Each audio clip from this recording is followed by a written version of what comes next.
आज पूरे भारतवर्ष में जो आंदोलन हो रहे हैं उसमें स्पष्ट रूप से हमारे जो जिलाध्यक्ष हैं सबने कह दिया है कि आप जो है किसी हालत में कोई भी आपकी मजबूरी हो, 8 साल से हम संघर्ष कर रहे हैं माननीय कमांडर साहब के नेतृत्व में।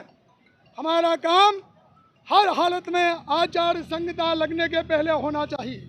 एग्जिस्टिंग पेंशन प्लस 5,000, फिर एग्जिस्टिंग पेंशन प्लस 4,000, तो ये हमने दिए हैं।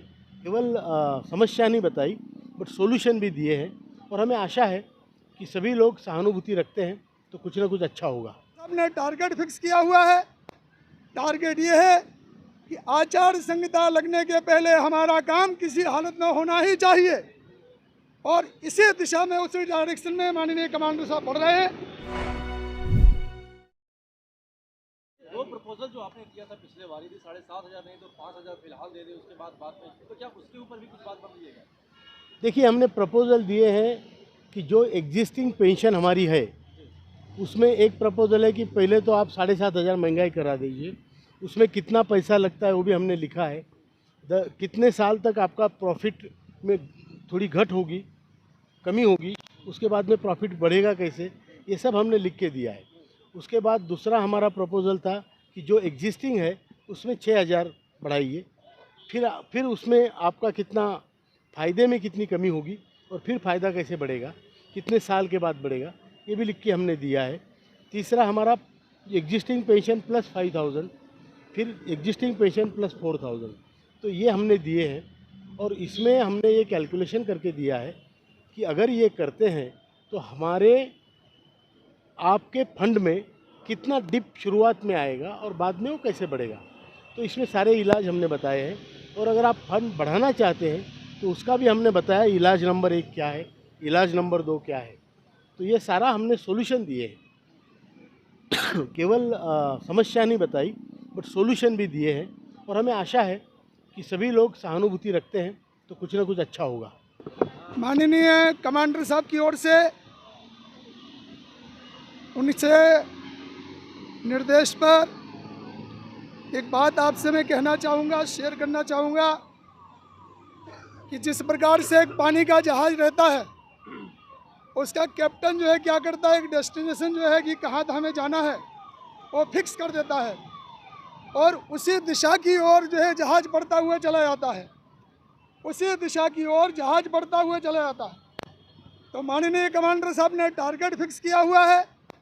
टारगेट ये है कि आचार संहिता लगने के पहले हमारा काम किसी हालत में होना ही चाहिए, और इसी दिशा में, उसी डायरेक्शन में माननीय कमांडर साहब बढ़ रहे हैं। आज पूरे भारतवर्ष में जो आंदोलन हो रहे हैं उसमें स्पष्ट रूप से हमारे जो जिलाध्यक्ष हैं सबने कह दिया है कि आप जो है किसी हालत में कोई भी आपकी मजबूरी हो, 8 साल से हम संघर्ष कर रहे हैं माननीय कमांडर साहब के नेतृत्व में। हमारा काम हर हालत में आचार संहिता लगने के पहले होना चाहिए, और इसके साथ में एक और बात कह दी गई है कि मान लीजिए हमारा काम नहीं हुआ तो यह भी कह दिया गया है कि प्रत्येक जिले के पेंशनर्स ये आंदोलन के विषय में और मतदान के विषय में वो भी कठोर निर्णय लेंगे। ये जो है घोषणा हमारे सभी जिला अध्यक्षों ने कर दी गई है। उसकी सूचना मेरे पास में माननीय कमांडर साहब को जो मेल एड्रेस है उसके ऊपर आने लगे हैं। बहुत सारे, कम से कम 50 से 60 मेल एड्रेस हमारे पास में आ चुके हैं। इसमें स्पष्ट रूप से कह दिया गया है और उसकी कॉपी माननीय कमांडर साहब को दी गई है, और यह भी अनुरोध किया कि कमांडर साहब उसके विषय में आगे का मार्गदर्शन करें।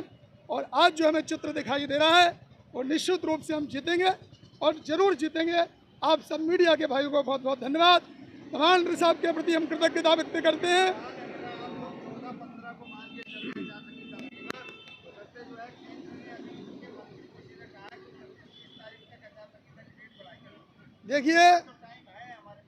देखिए सभी चीज़ें जो है शक्तियाँ गुप्त रहती हैं, उनको बताया नहीं जाता है, सब जगह प्रकट नहीं किया जा सकता है।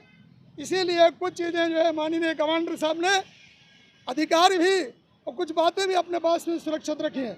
एक और बात हम आपको बता दें जो कमांडर साहब से छूट गई, उन्होंने मुझसे इशारा करके कहा कि आप कहिए।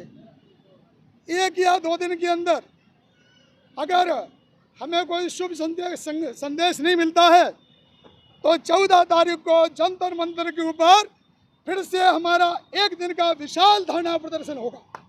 बस इसी के साथ ही हमारा EPS 95 आंदोलन सफल हो प्रार्थना करते हैं। कमांडर साहब को धन्यवाद देते हैं, उनके प्रति कृतज्ञता व्यक्त करते हैं। आप सभी मीडिया के भाइयों के प्रति कृतज्ञता व्यक्त करते हुए अपनी वाणी को विराम देते हैं। सर्वेषां मंगलम भवतु। धन्यवाद सब।